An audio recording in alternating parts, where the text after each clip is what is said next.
Message coming in. Patching it through. Normandy, this is Alliance Command. We're detecting your presence in the Attican Beta Cluster.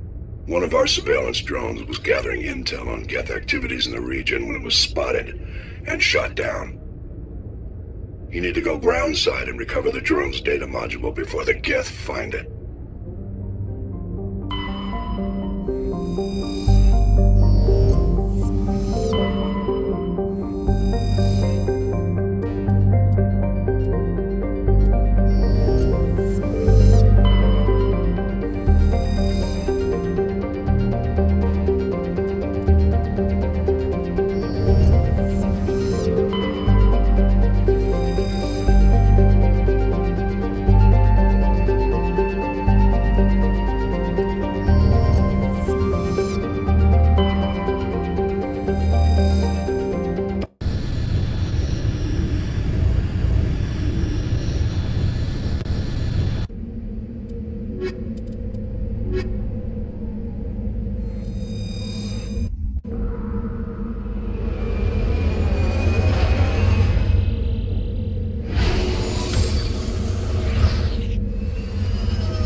Suits all the time.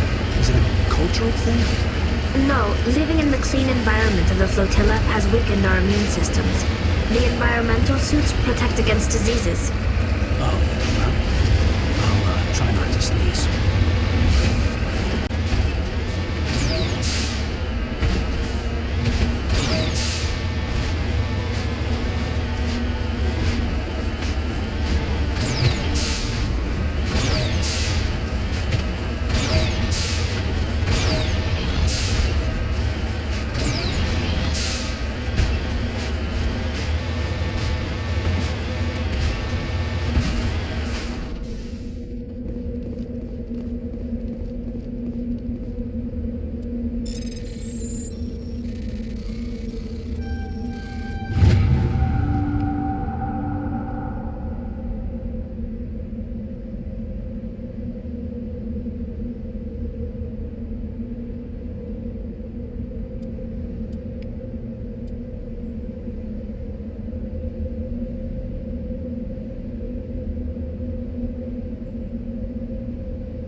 sighted!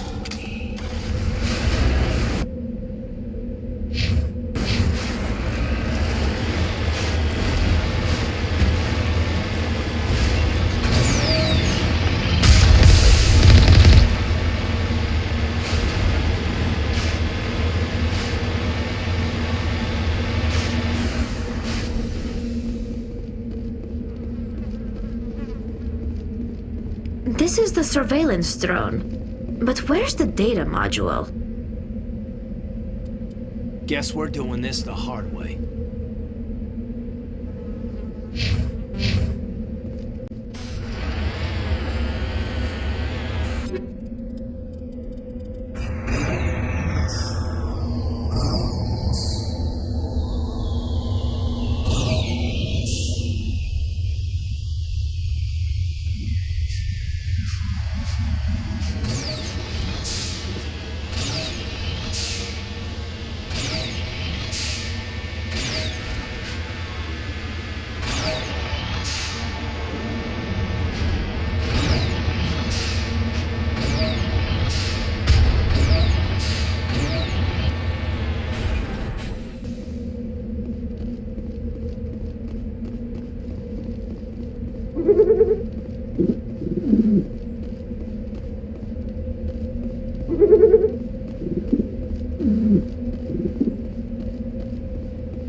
He dropped the data module!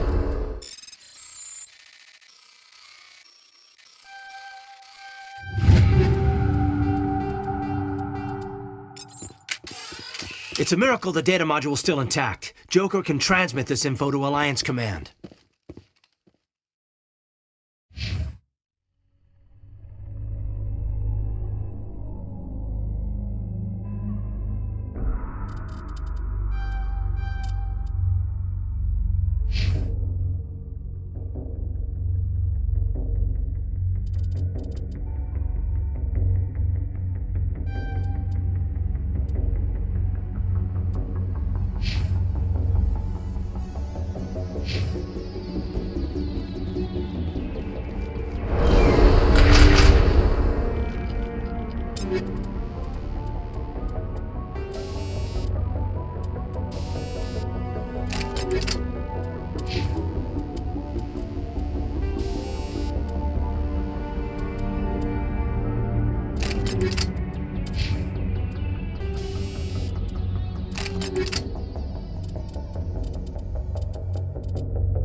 Form up.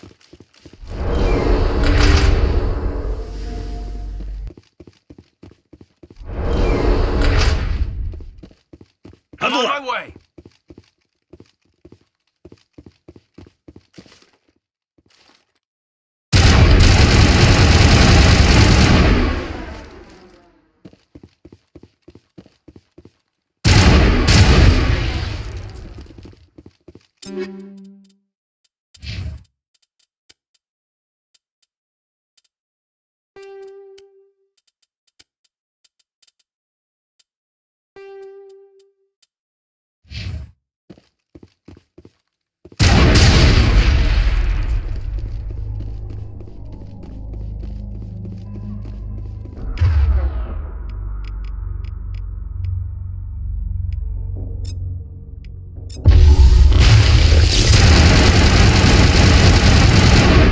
Form up.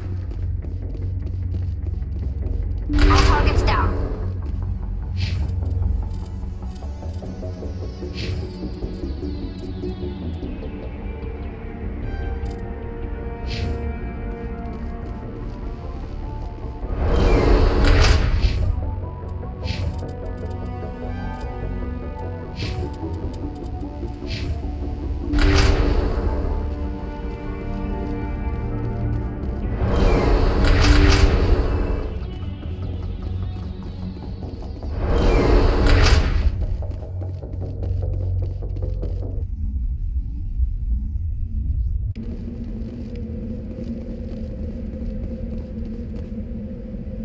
That was a little extreme, wasn't it?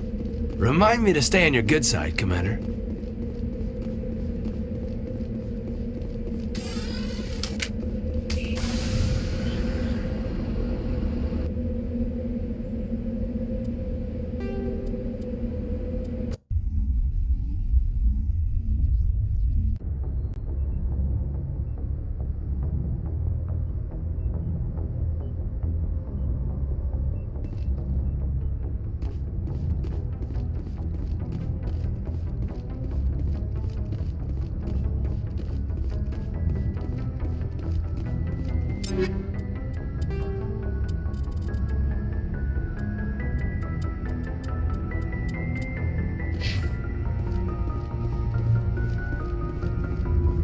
Commander, something you need? How'd you end up joining the Alliance? Look, if you're looking for an inspirational tale of the crippled kid overcoming impossible odds, you're gonna be disappointed. My mother was a civilian contractor working for the Alliance. I basically grew up on the Arcturus station back when they were building up the fleets. Spend all that time around Alliance ships, there's a good chance you'll end up going to the Academy. I have to go. Alright, see ya.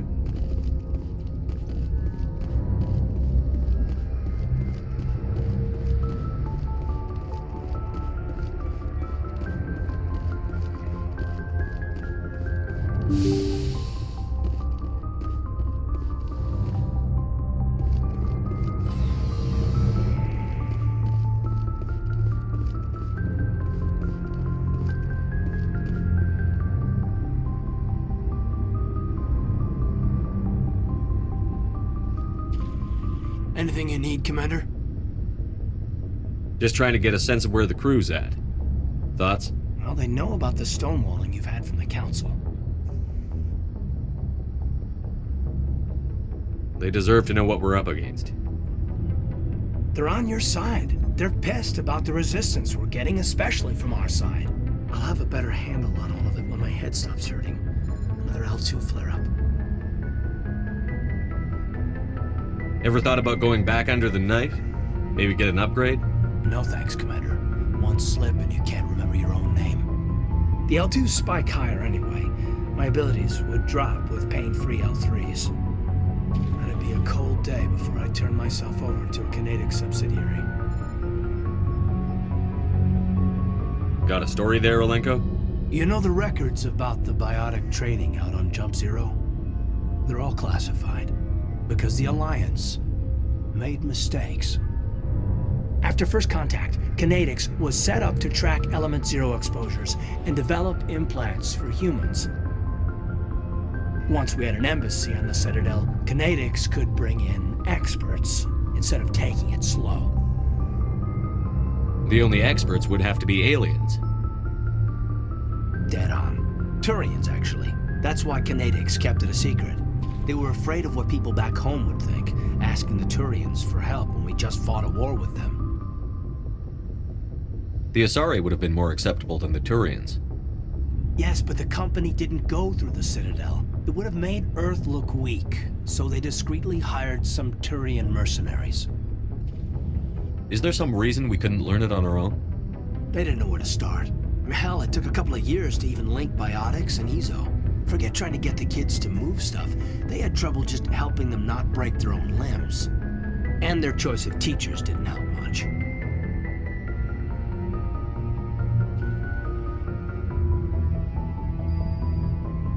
Get your knuckles rapped a few times, Lieutenant? Yeah, you could say that. Our instructor was a Turian by the name of Commander Vernus. A real hard-ass. He basically had a free pass to break us if it would turn out a decent biotic. Kind of spiraled from there, Commander.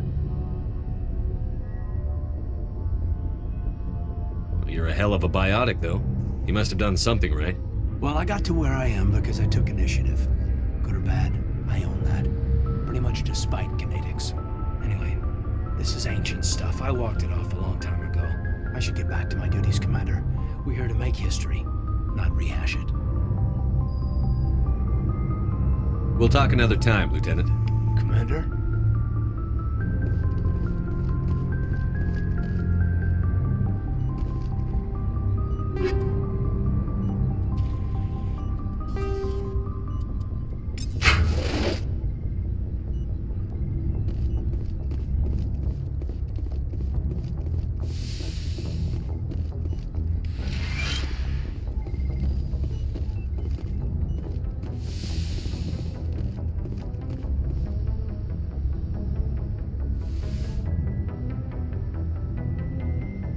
I get the feeling you want to ask me something, Commander. Maybe we could pick up where we left off. You were telling me about your interest in the Protheans.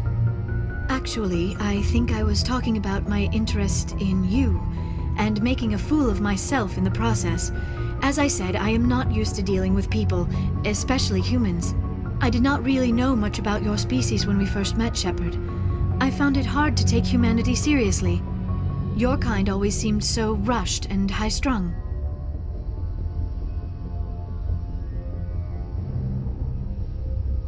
We don't have the luxury of time. An Asari can live for 1,000 years.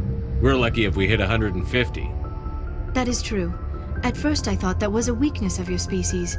After spending time with you and your crew, however, I think it may actually be an advantage. You humans are creatures of action. You pursue your goals with an almost indomitable determination. It is an admirable trait, but also an intimidating one. You're scared of us?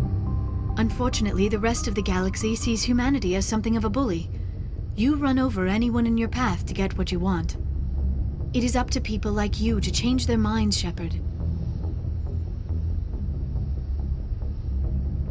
I'm doing the best I can, Liara. There is a reason the Council chose you to become a Spectre. They saw something special in you. The best of what humanity has to offer. I looked into your history. I know what happened on Akuz. The fact that you survived shows a remarkable strength. You didn't need to go behind my back. I would have told you whatever you wanted to know. I apologize, Commander. After our last conversation, I was afraid I would say something stupid again. I wanted to know more about you, to understand what made you into the man you are. There is something compelling about you, Shepard. You're interested in me because of my visions. You just want to know more about the Protheans. I admit, your connection to the Protheans had something to do with my initial interest, but it has grown beyond that. You intrigue me, Shepard, but I was not sure if it was appropriate to act on my feelings. I thought there might already be a relationship between you and Chief Williams.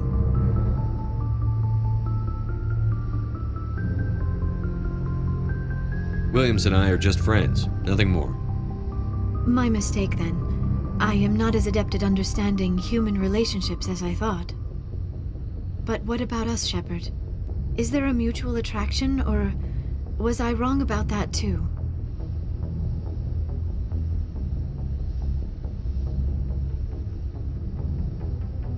No, you were right.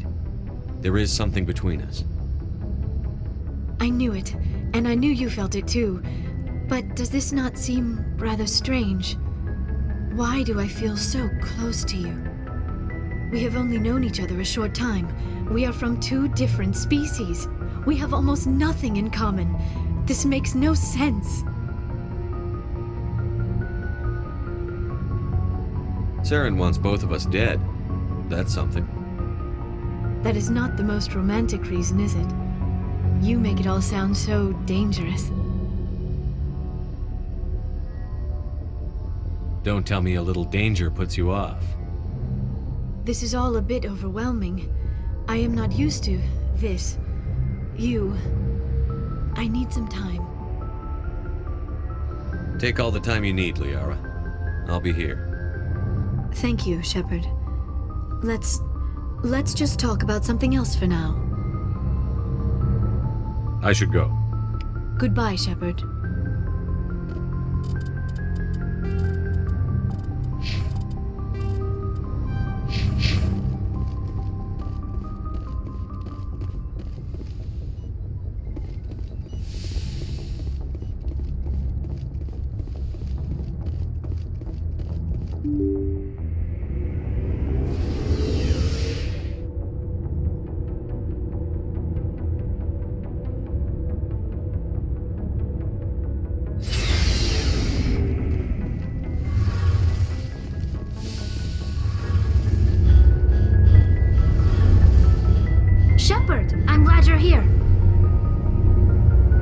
Good to see you smiling again, so to speak.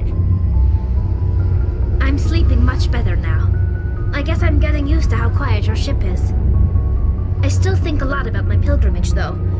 I know Saren's our top priority, but with all the worlds we go to, I was hoping to find something to bring back to the flotilla. We've still got a long way to go. You'll find something to take back. Yes, but it cannot just be some derelict ship my people can use for salvage. It has to be more than that. There's a lot expected of me. What's so special about you? It's my father. He's the senior member of the Admiralty Board. He's one of only 5 people who can overrule the decisions of the Conclave for the good of the migrant fleet. My father is responsible for the lives of 17 million people. Our entire race is in his hands, and I'm his only child. So are you some kind of heir to the Quarian throne or something? No, it doesn't work that way. My father's position isn't hereditary. I'll probably never serve on the Admiralty Board myself. Officially, I'm just the same as any other citizen. But it doesn't work that way in practice. People have always treated me differently because of who my father is. You must get all kinds of special privileges.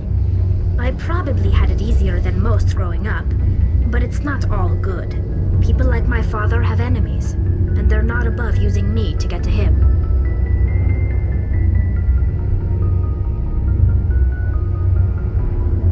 It must be tough on you. My people place a high value on family and ancestry.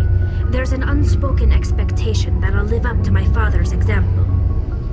Everyone's waiting for me to do something great on my pilgrimage, something that will forever change our lives for the better. If I don't, it's like I failed, and that reflects badly on both me and my father. The work you're doing here is more important than anything any Quarian has ever done before. Yes, I know. But you have to understand Quarian culture. We're a very insular society. The events beyond the flotilla don't much matter to the average citizen. Our greatest dream is that one day we'll return to our homeworld and drive out the Geth. But even if we stop Saren, that's not going to happen. There's still millions of Geth behind the veil. Until they're gone, our exile will continue. What would you need to bring back to make everyone happy? Something that would help us better understand the Geth. They've changed significantly since the exile. They've continued to evolve. We've done our best to study them, but it's not easy. They're very reclusive. Until recently, they never went beyond the borders of the Veil. And all the Geth we run into now are under Saren's control. We'd need to find Geth operating on their own, independently. But I don't want this to get in the way of our mission, Shepard. First, we stop Saren. Then I'll worry about my own problems. What was your father like? It wasn't easy growing up as the daughter of one of the Admiralty. Even before he joined the board, he was a prominent figure. People looked to him for leadership. He had to set an example, and he expected the same of his daughter. Plus, he was pretty strict, a military man through and through. He never allowed me to settle for anything less than excellence. As a kid, I sometimes felt like he was pushing me too hard. But now I'm old enough to appreciate what he taught me. The world doesn't owe us anything. If we want something in life, we have to earn it.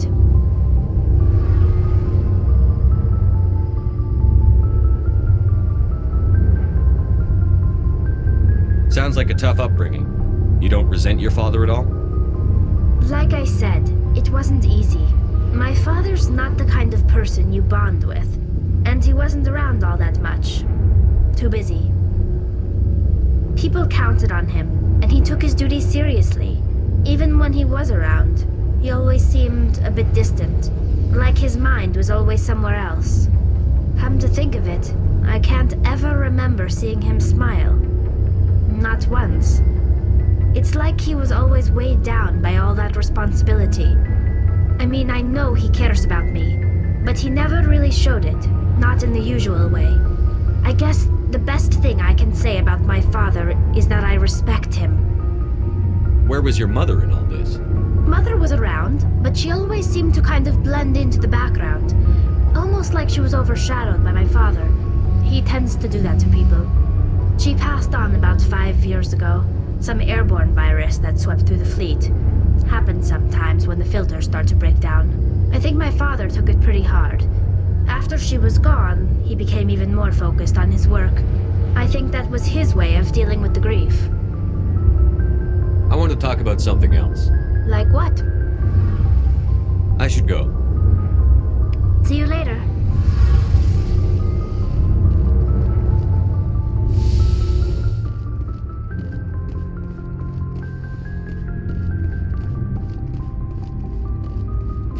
Commander, good to see you. You've been with CSEC a while. Have you seen much action? Well, not as much as you, but yeah, I've seen some interesting things. I'll bet you have. Anything in particular that stands out? I remember this Solarian geneticist I was sent to investigate. That case was a bit disturbing. What happened?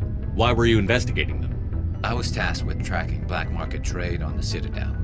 Most of it harmless, nothing I needed to pursue. But during the course of my investigation, I noticed an increase in the trade of body parts, organs mostly. We usually get a few of those, but not the numbers I was seeing. We weren't sure if there was a new black market lab or if some freak was harvesting organs from citizens. You've seen this before on the Citadel? Every so often, some lab sells unwanted parts through the black market, but they're not as bad as the cycles. I remember this one L-Corps diplomat we caught in my first year on the job. He was hacking people up and selling their organs, had the station in a bit of a panic. But this case wasn't that clear-cut. Turns out there was more going on than we first realized. So how did you figure out what was happening? First, we got a hold of a sample and ran DNA tests. The weird thing was, the match led us to a Turian who was still alive and was very convinced he'd never lost his liver. After a bit of digging, I discovered this Turian worked briefly for Dr. Salion, the geneticist. So I went to his lab hoping to find evidence of cloned organ development, but there was nothing. No Solarian hearts, no Turian livers, not one Krogan testicle. You're kidding, right? Why would anyone want Krogan testicles? Some Krogan believe that testicle transplants can increase their virility, counteract the effects of the genophage. It doesn't work, but that doesn't stop them from buying. They'll pay up to 10,000 credits each. That's 40,000 for a full set. Somebody's making a killing out there.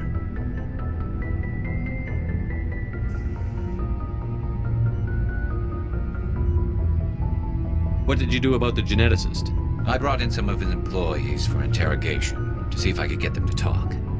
While I was interviewing one of them, I came across something suspicious.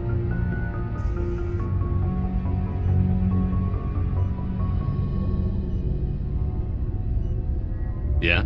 Go on. One of my detainees started bleeding profusely during the interview. We offered to patch him up and he got frantic, freaked out. I ordered a full exam to find out what was going on. Our medics found incisions all over his body, some of them fresh. That was our big break. These people weren't just Dr. Salion's employees. They were test tubes, walking, living test tubes. He was growing parts inside these people?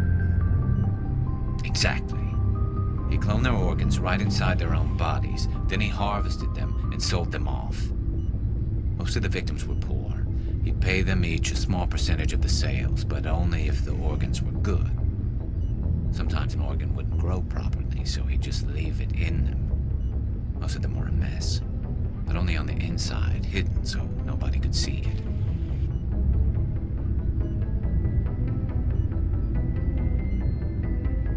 I hope he got what he deserved. That's the worst part. We never caught him. Why not? What the hell happened? He ran, blew his lab, grabbed some of his employees, and headed for the nearest space dock. By the time I found out, his ship was already leaving. He threatened to kill his hostages if we tried to stop him. But you went after him anyway, right? I ordered Citadel Defense to shoot him down, but CSEC headquarters countermanded my order. They were worried about the hostages, worried about civilian casualties if the ship was destroyed so close to the Citadel. I told them those hostages were dead anyway. I just used them to make more organs, but they wouldn't listen.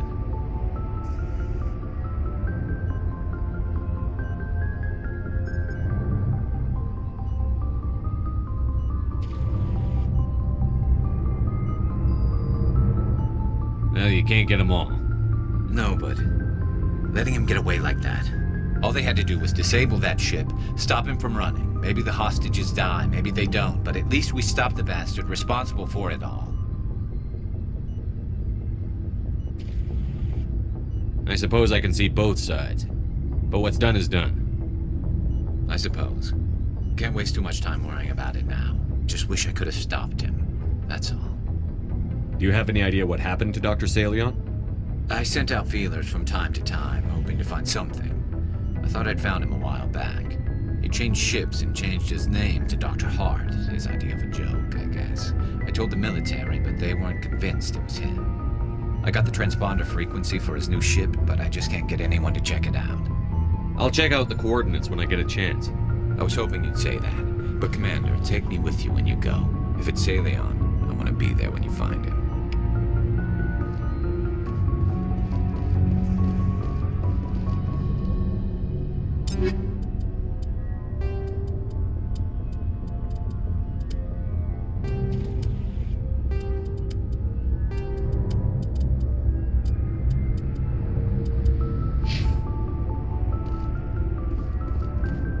What do you want, Shepard? Why did you become a mercenary? Lots of reasons. Such as? Such as, I needed to get out of our system. I needed to eat. I needed to survive. Why not stay and help your people? I tried to help. That's why I had to leave. What happened? I was betrayed. I was head of a small tribe. We were trying to restore order after the war, but the other tribes were against us. They followed Jared, one of the few warlords who survived the war with the Turians. But he was old, and so were his ideas. He wanted to continue the war. He wanted us to fight. Turians, Solarians, each other. It didn't matter who, as long as we were fighting. What did you want? I just wanted Jared to shut up, to stop his ranting. I wanted him to stop leading the tribes astray. But he couldn't understand how much things had changed. We didn't have the numbers to go to war. Even if we did, the genophage made sure we couldn't replenish our numbers fast enough. I told them all to forget about war. We needed to focus on breeding, at least for one generation. And for a while, we were getting through. some of the tribes started coming around. I take it the warlord didn't appreciate that.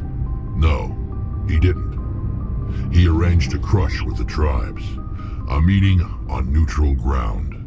He wanted to talk. We met at the Hollows, near the graves of our ancestors. The skulls of our dead laid bare to remind us where we come from and where we all go. It's as sacred as any Krogan place can be. Violence is forbidden. It sounds like a trap to me. You must have suspected as much. I did. But when your father invites you to a crush, well, there are some laws that even we hold sacred. Jared was your father? He was, until that day. We talked, but we didn't get anywhere. When it was clear that I wouldn't join him, he gave the signal. His men leapt from the graves of our ancestors like Krogan undead. The few that were loyal to me died quickly. I escaped with my life, but not before I sank my dagger deep into my father's chest. That is why I left, and that's why I'll never go back. You must have family other than your father. Don't you miss them? You're trying to make me cry, Shepard? I've got some unfinished business with my family, but that's all. What kind of business? Before I left, I made an oath to my father's father. I swore to recover my family's battle armor. It was taken from him after the uprising.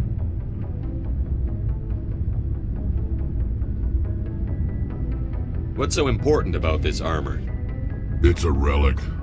Useless, really.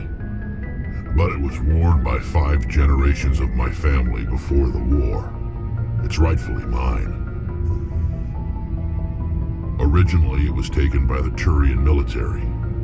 We weren't allowed armor or weapons after the war. Now, it's in the hands of Ton Actus, a Turian scum who collects relics from the war. He's made millions selling Krogan artifacts that were stolen from my people. He's got several bases where he stores his goods, all fortified and guarded. I just don't know which base has my family's armor. Just tell me where to start looking. I'll upload the data to your nav system. But Commander, I want to be there when you find him. So long, Wrex. Shepard. Oh, before I go, you said you're serving with Commander Shepard now? We saw him on the news here. He's cute. Later, sis. Tell me you didn't hear that.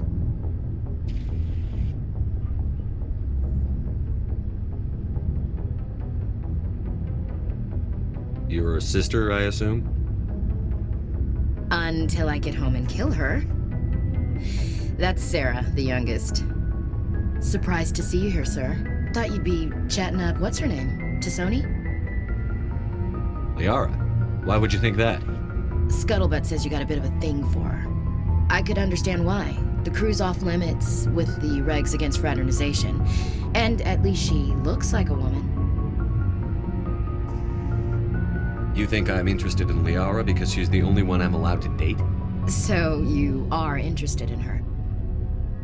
Of course, it could be politics.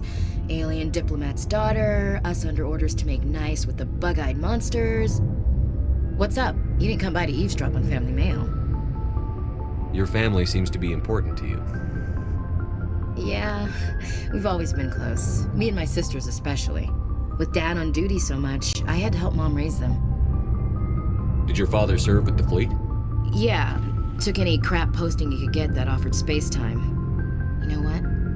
He worked his ass off trying to get recognized, but he never made it above serviceman 3rd class. He was real proud when I met Chief. First thing he did was salute. What about your mother? You haven't mentioned her. You must know what military wives are like. Strong because they have to be, able to raise kids while dad's away on a 6-month cruise. She has a degree in planetary geology. She and dad both wanted to see new worlds. She gave up her career to raise us, though. You have more than one sister? Sounds like a big family. Yeah, I'm the oldest, then Abby, then Lynn. Sarah's the youngest. She's still in high school. With 4 girls, Dad used to say he felt more outnumbered at home than on maneuvers. Where did you grow up? All over. We transferred a half a dozen times before I finished grade school.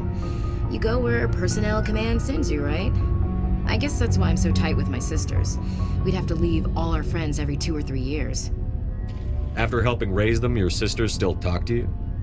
Amazing. Things were tense between Sarah and me for a while. Then we bonded. Sounds like a story. Feel like sharing? Sarah got herself a boyfriend who wanted to go faster than she did, Mike. I didn't think he was a bad kid, just pushy. Lynn would send me these worried vid mails, and I'd tell her to relax. Where were you when this was going on? I was on active duty. Sarah's graduating high school this year. This was only a couple of years back. They were on Amaterasu. At the time, I was assigned to Chernobog. Same cluster, but a dozen LY away. Close enough to talk regularly, too far to make it back in an emergency. I couldn't afford a fast packet flight. Sounds like that situation didn't last. Mike thought they'd go for a romantic walk in the woods, because he figured it was past time they did the deed. She levered Mike face first into a tree and left. Didn't have a scratch on her. Good thing Mom and Dad had us all learn some kind of self-defense. I took emergency leave and walked Sarah to school for a few days. Why didn't you tell the police? She said it wouldn't solve the real problem, and she and Mike would both become household names. It was a small colony. I said it was her call to make, that we should let her do it her way. Mom was pretty pissed about that. You said all of your sisters learned self-defense? Lynn did pistol practice, but didn't like it. She's kind of nervous. Sarah took Aikido. Abby decided to learn the sword. She always was a little weird. Likes big skirts and tops you have to tie her into. They do great things to her figure, though. So, what did you learn? One of Dad's friends taught me Marine hand to hand.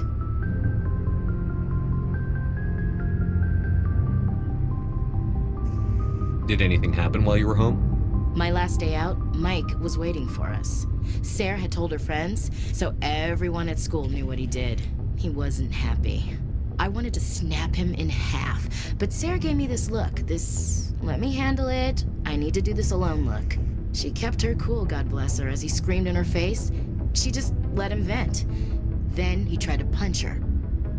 I swear, she just flowed around him. Next thing I knew, he's face down on the sidewalk and there's blood everywhere. That's unbelievable. Sarah must be as good as you. Better. I'm more or less a straight-up puncher. When he swung, she wasn't there anymore, and he fell. She helped him stop the bleeding and had me call an ambulance. She told the paramedics he fell. Before they took him to the hospital, Mike touched Sarah's arm. I thought he was gonna end up on the ground again. But he hung his head, whispered, "I'm sorry," and started crying. And she hugged him. The Williams women are a decisive bunch, Commander. We do things when we're ready. Not before, not after.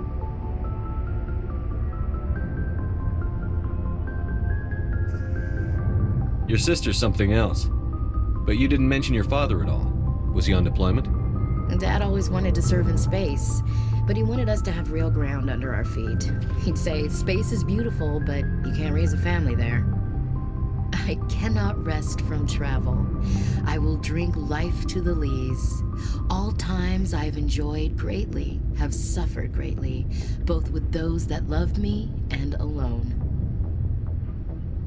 For always roaming with a hungry heart, much have I seen and known, cities of men and manners, climates, councils, governments. I never thought I'd hear you reciting poetry. Just because I can drill you between the eyes at 100 meters doesn't mean I can't like sensitive stuff. Just don't spread it around. Ulysses was my dad's favorite poem. Every time he shipped out, he recorded me reading it. He had a dozen versions when he retired. Does he still like it? I sure hope so. I read it to his grave every time I go home. Dad passed on a few years back. He's probably still watching, though. So behave. I thought you said he was dead. You know, from heaven, wherever that is. That's not a problem with you, is it? That I believe in God? Your beliefs are your business. I'm your commanding officer, not your moral compass. Just my commanding officer, huh? We'll have to see about that. What are you saying, Williams? Me? I'm not saying anything, Skipper. I should get back to my duties. Didn't mean to take up so much of your time. We'll talk later, Williams. Looking forward to it, Skipper.